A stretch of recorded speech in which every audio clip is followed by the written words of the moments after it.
Salut la team, dans cette vidéo, je vais t'expliquer pourquoi j'ai échoué lors de ma première tentative de création d'entreprise.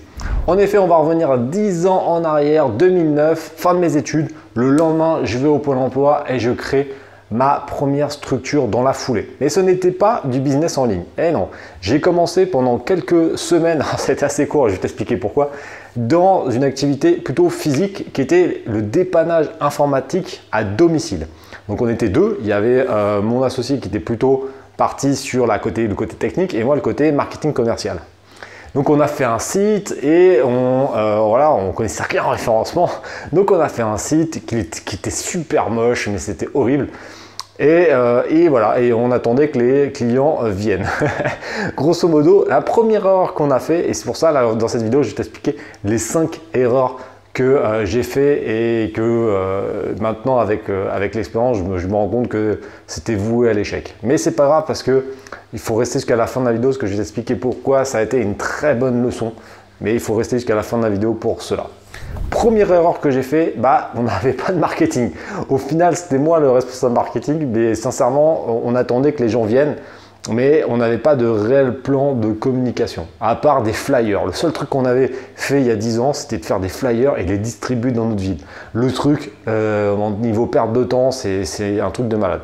Après, il faut remettre aussi dans le contexte qu'il y a 10 ans, les fonctionnalités marketing qu'il y a maintenant, c'était beaucoup moins développé. Donc il faut aussi voir ça, c'est que c'était un peu plus complexe il y a 10 ans que maintenant. Mais bon, bref, on n'avait pas de plan marketing. On avait oublié que le levier de la pub serait primordial. Donc on ne faisait pas de pub.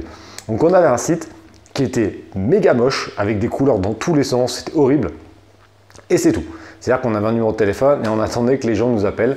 Et pendant ce temps-là, on était en train de jouer à la console.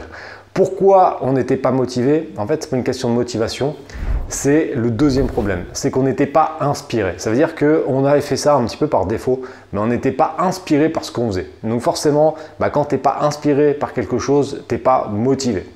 Ma nouvelle activité, là maintenant, quand d'aider la team, je suis inspiré et ça se voit dans les vidéos. Vous êtes beaucoup à m'envoyer des messages, à me dire merci, on voit que tu aimes ce que tu fais, etc. Forcément, comme j'aime ce que je fais, c'est pas du travail pour moi, c'est du kiff. Donc forcément, la motivation est là.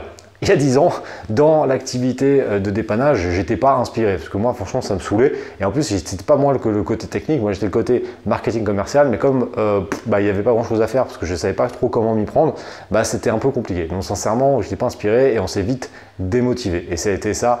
Mais bon, il faut rester jusqu'à la fin de la vidéo parce que je vais t'expliquer vraiment ce qui nous a permis aussi de nous en sortir et c'est grâce à ça. Donc là, tu vois, la deuxième chose, c'est qu'on n'était pas inspiré. Troisième problème, c'est qu'on ne répondait pas à un réel besoin. Et ça, on s'en est aperçu sur le terrain. Ça veut dire qu'en amont, on avait fait toutes les études de marché que j'avais appris à l'école et tout. On avait fait des sondages, on avait fait toutes ces merdes, tous les trucs théoriques qu'on apprend à l'école. Et je me suis planté comme une grosse daube. Pourquoi? Parce qu'on n'avait pas le plus important, la réponse à un besoin. Les gens avaient un problème avec leur ordinateur, ils voulaient se déplacer. Et on avait un réel frein là-dessus. Les gens ne voulaient pas que des jeunes, parce qu'il ne faut pas oublier qu'on n'avait que 22, 23 ans, viennent chez eux. Il y avait un gros frein et ça, on ne l'a pas vu pendant les analyses, l'étude de cas que j'avais fait en amont pendant mes études et que j'ai appliqué. Donc j'ai appliqué ce que j'ai appris pendant mes études pour le lancement de la société. Sauf que ça, on s'en est pas rendu compte de ce problème-là, c'est que le besoin, les gens voulaient le déposer dans un magasin et revenir le chercher, sincèrement, et pas que quelqu'un vienne. Et ça, on s'en était pas rendu compte, donc on répondait pas à un besoin, on était à côté de la plaque, donc forcément ça pouvait pas marcher. Et réponse à un besoin, c'est l'élément fondamental pour faire du business. Là, le besoin, il était là et nous, on était là. Donc forcément, les gens on avait rien à foutre. Mais en plus de ça, il y avait le quatrième problème, c'est qu'on n'avait pas de preuve sociale. C'est-à-dire qu'on n'avait pas travaillé le social proof. Donc ça veut dire qu'en gros, les gens n'avaient pas confiance. Et on avait 22, 23 ans. On allait chez eux, on n'avait aucun témoignage, aucun avis. Le site était moche. Franchement, tu n'as pas envie d'appeler les gens. Et dès les peu de clients qu'on a eu, quand ils nous voyaient arriver, ils flippaient parce qu'ils disaient qu'est-ce qu'ils venaient de faire, ils vont nous braquer quoi. Et ça nous a vraiment posé un souci et parce qu'il nous manquait cette preuve sociale. Cette preuve sociale, il y a 10 ans, c'était beaucoup plus compliqué que maintenant parce que il fallait trouver des avis, des témoignages, etc. On aurait dû vraiment travailler là-dessus, mais on n'a pas du tout travaillé là-dessus. On n'avait aucun avis, aucun test, aucun retour de clients. Donc forcément, les gens n'avaient pas confiance. Et si tu n'as pas confiance, tu ne peux pas faire de business. Ça, c'est clair. Donc ça a été une quatrième erreur qui était vraiment très importante. La cinquième erreur, c'est qu'il y avait une valeur perçue inexistante. C'est-à-dire que pour nous, on était convaincus que le fait d'aller chez les gens, c'était une valeur perçue, enfin une valeur ajoutée énorme. Et en fait, non. Les gens, dans leurs réels besoins, voulaient ne pas faire entrer des gens chez eux, donc c'était plutôt un frein. Et nous, on était certains que c'était une grosse plus-value, mais en fait non. C'est que les gens, à chaque fois, ils nous appelaient, ils disaient on va vous le déposer dans votre local. Et on disait on n'a pas de local. Et tout de suite, ils nous disaient bah non, ça ne nous intéresse pas, on va le déposer au magasin, parce que dans notre zone de chalandise, il y avait 2-3 magasins. Et ils allaient voir dans le magasin, tout simplement. Et ça, c'est un élément qu'on a pu vérifier parce qu'après, ce qui s'est passé, c'est qu'on s'est vite démotivé. Sincèrement, au bout de 3-4 mois, il ne se passait rien. On jouait plutôt à la console qu'autre chose. Et c'est là, à ce moment-là, que je me suis dit, mais je suis trop con, je suis trop con. J'ai travaillé pendant des années dans la téléphonie. Ça faisait combien? J'ai travaillé 5 ans chez Orange quand j'étais étudiant. Donc j'ai travaillé 4 ans en tant que vendeur en CD à temps partiel. Après j'ai fait mon apprentissage chez SFR. Je connaissais très bien la téléphonie et ça faisait des années que je me disais mais putain, mais il n'y a rien comme accessoire, c'est vraiment pourri. Dans les magasins il n'y a rien. D'ailleurs c'est toujours le cas, hein. C'est ça qui est beau, c'est que même 10 ans plus tard c'est toujours pareil.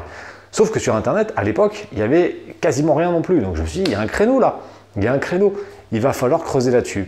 Et l'échec de la première société qu'on a arrêtée, je me suis dit, je vais partir dans un truc que je connais mieux et qui me motive plus parce que c'est un élément, voilà, j'étais quand même plus inspiré de faire quelque chose que je connais. Donc là, je savais qu'il y avait un gros potentiel, il y avait un truc de business et puis le business en ligne, c'était quelque chose qui m'intéressait beaucoup plus.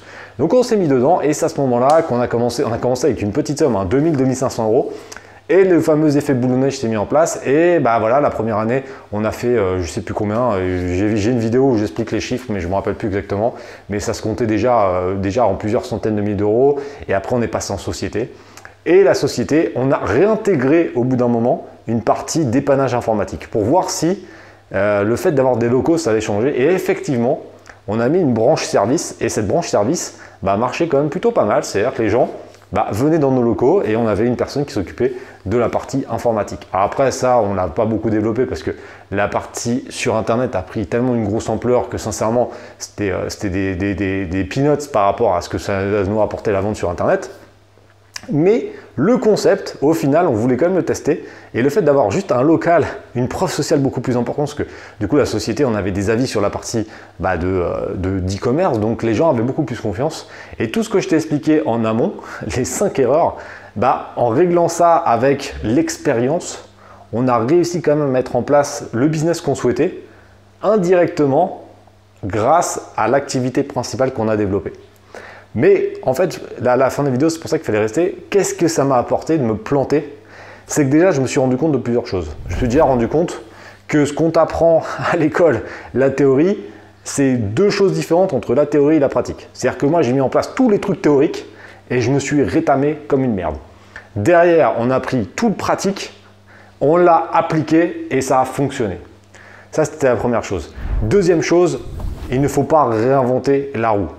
On a voulu faire un truc qui n'existait pas dans notre zone. Après, il y a des zones qui marchent mieux, mais voilà, comme je te dis, il y avait des éléments de valeur perçue, preuve sociale qui n'étaient pas là, etc. Mais c'est un domaine qui fonctionnait.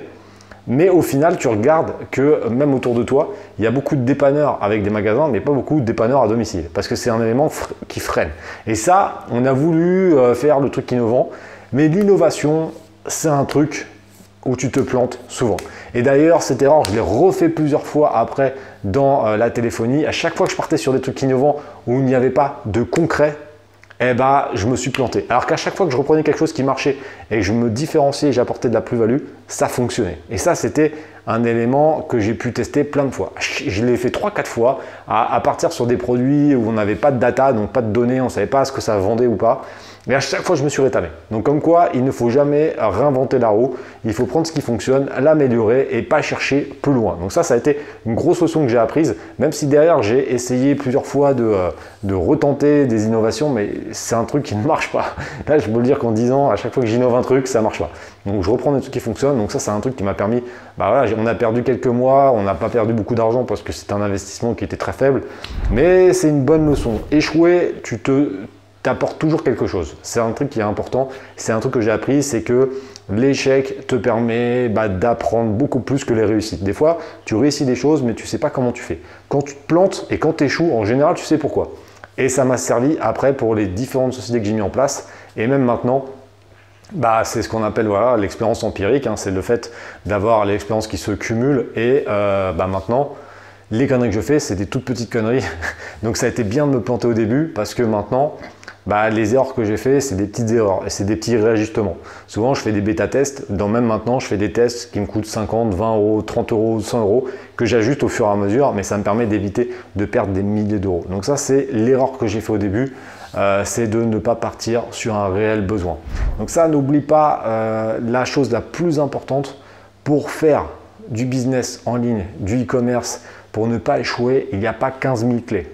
C'est avoir un produit de qualité. Ça, c'est le plus important. Deuxième, prouver aux gens qu'ils peuvent avoir confiance en toi. Ça, c'est le deuxième point, très important. Le troisième, toujours se poser la question de pourquoi les gens achèteraient chez moi plutôt que chez mon concurrent. Donc, différenciation, plus-value.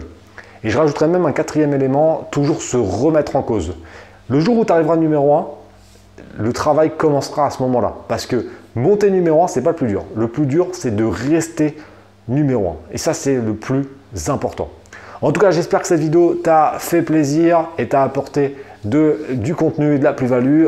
Tu peux mettre un like et également un commentaire pour m'encourager. Un petit mot sympa, ça fait toujours plaisir. Tu peux également t'abonner à la chaîne YouTube. Et n'oublie pas que l'échec n'est pas une fatalité. La différence entre un winner et un loser, c'est que le loser va arrêter au premier échec. Un winner, il va échouer parce on échoue tous un moment. Il faut que les échecs ne t'arrêtent pas et que tu continues à avancer. C'est comme ça que tu vas réussir. Il ne faut jamais l'oublier, ne jamais rien lâcher. Mais de toute façon, si tu regardes cette vidéo et que tu es abonné à la chaîne YouTube ou que tu me suis sur les réseaux sociaux, c'est que tu fais partie de la A-Team. Et si tu fais partie de la A-Team, c'est que tu es un winner. Donc, tu ne lâcheras pas à la moindre occasion et au moindre échec. Donc là, j'ai confiance en toi et on se retrouve dans une prochaine vidéo. Ciao!